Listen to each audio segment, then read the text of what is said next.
Hello दोस्तों, केना छी अहाँ सब? अहाँ सबके स्वागत करै छी एक और नया ब्लॉग में। तो चलू आइ के ब्लॉग में अहाँ सबके देखाबऽ जा रहल छी गेहूँ बेच कऽ कते प्रॉफिट या लॉस होइ छै। तो आइ के ब्लॉग में इएह पता चलत। तो ब्लॉग के अंत तक अहाँ सब जरूर देखब। आइ के ब्लॉग बहुत बढ़िया हुअ वाला ये। तो चलू अहाँ सबके देखाबै छी। ई ड्राम पूरा एगो खाली कऽ देलिए। ई ड्राम में 10 मन से 11 मन अटै छै, मतलब 4 क्विंटल 40 किलो मान के चलियो न अटै छै। तो देखियो एते बोरा में भर देने छी गेहूँ 6 क्विंटल, यानी कि 15 मन हम गहूँम बेच रहल छी एखन। तो सबटा अहाँके हिसाब किताब बतायब, अहाँ सब अंत तक जरूर देखियो देखब। तो देखियो बोरा बोरा छै, कांटा वाँटा सब एतऽ छै। एते बोरा के भर देलिए और बाकी छै बोरा भरऽ के। तो चलू देखाबै छी। एगो ड्राम खाली भऽ गेलै 10 मन के, 10 से 11 मन के छलै। 1 मन के में होइ छै 40 किलो, सेहो अहाँ सबके बता दै छी। तो 10 मन में 4 क्विंटल भेल, 4 क्विंटल 40 किलो बुझियो ने ओ ड्राम में छलै। तो ओ खाली भऽ गेलै।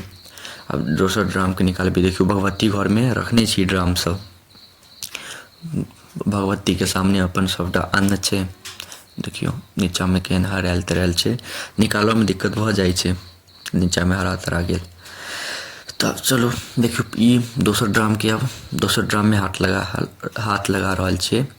ई पूरा भरल छै, देखियो कते सुंदर गहूँम छै।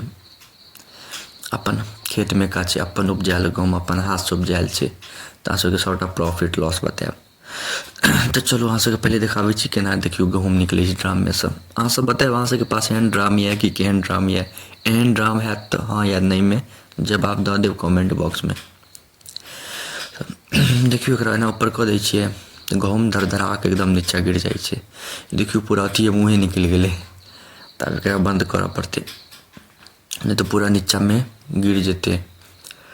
देखियो निकलि जाइ छै तो ओकरा ठीक से लगाबऽ पड़ै छै।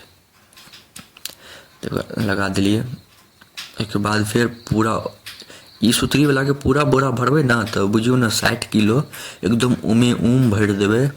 रस्सी से सीबै, मुँह के बंद नहीं सीबै तहन 60-61 किलो आबि जायत एहिमे बढ़िया से। सुतरी वाला बोरा में 61 किलो 62 किलो आबि जाइ छै। एकदम पूरा भर देबै तऽ एको मिसिया जगह खाली नहीं रहत। तो दिखा दै छी अहाँ सबके 10 गो बोरा में भरबै 60-60 किलो और आधा किलो या 750 ग्राम कनी ज़्यादा देबै। बोरो के वजन होइ छै ना तो सब ज़्यादा लै छै। तो हम मंडी में जाकर नहीं बेचबै, हम एतै के जे किराना स्टोर के दुकानदार नहीं होइए, देखियो गहूँम कते सुंदर छै। तो किराना स्टोर के नहीं होइए दुकानदार, ओकरे बेचबै। वो अपन जाकर मंडी वंडी में बेचतै। तो बतायब अहाँके। चलू आगे वीडियो में बनल रहू तो अहाँ सबके सरकारियो रेट बतायब और हमरा की रेट देलकै सेहो बतायब। तो देखियो ई बोरा पूरा भर देलिए तो 60 किलो 550 भेलै। 60.5 किलो मान के चलू ना। देखियो पूरा गहूँम भरल छै। वही में भर देबै कनी मनी तो 61-62 किलो भऽ जेतै। देखियो ई सब गहूँम पूरा एते में भर देने छियै। भऽ गेलै 10 बोरा में भरा गेलै। अब खाली छै पूरा घर के गहूँम इम्हर उम्हर भऽ गेल छै। एगो ड्राम पूरा खाली भऽ गेलै, एगो आधा खाली भेल। तो देखियो एते गहूँम खाली भेलै 10 गो बोरा में। देखियो इम्हर 4 गो बोरा ये, इम्हर 5 गो हैत, इम्हर 5 गो आ एगो तराजू पर ये। 6 गो बोरा 10 गो भऽ गेल। 10 गो बोरा में 60-60 किलो देलिए। देख रहल छी सब में भरल छै। तो 6 क्विंटल भऽ गेलै। अब 15 मन के हमरा सबके देलक ये गेहूँ के हिसाब किताब। वो देलक ये 27 रुपये किलो और सरकारी रेट छै 24.5 रुपये किलो। तो हम सब सरकार के थोड़ी ना बेचबै, हम तो निजी आदमी के बेच रहल छी। किराना के दुकानदार नहीं होइए किराना स्टोर के, ओकरे दऽ रहल छी। मंडी में तो और महंगा बिकेतै। हमरा सबके इम्हर बिहार में दरभंगा दिसन 27 रुपये छै आइ के डेट में। देखियो पूरा खाली भऽ गेल छै ड्राम। तो 27 रुपये के हिसाब से 6 क्विंटल के भऽ गेल अहाँके कते 16,200। हाँ 16,200 रुपया भेलै। 15 मन कहियो या 6 क्विंटल कहियो। और 1 बीघा गेहूँ के खेती करऽ में लगैया 15 से 20 हजार। आ हमर खेत में उपजै छै 1 कट्ठा में बुझियो ने 1 मन के 1 कट्ठा में 40 किलो के।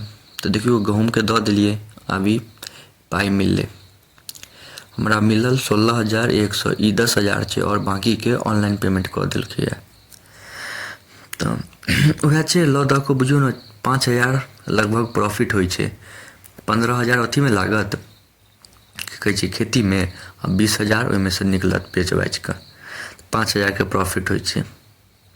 तऽ कोनो खेतीमे ज़्यादा नहि छै प्रॉफिट, लोकके जमीन रहै छै तऽ अपन कऽ लै छै। तऽ अहाँ सब बतायब अहाँ सबके केहन लागल एते देर तक देखऽके लिए। धन्यवाद। नीक लागे तऽ लाइक कमेंट शेयर सब्सक्राइब जरूर करब। मिलै छी अगला ब्लॉगमे। धन्यवाद।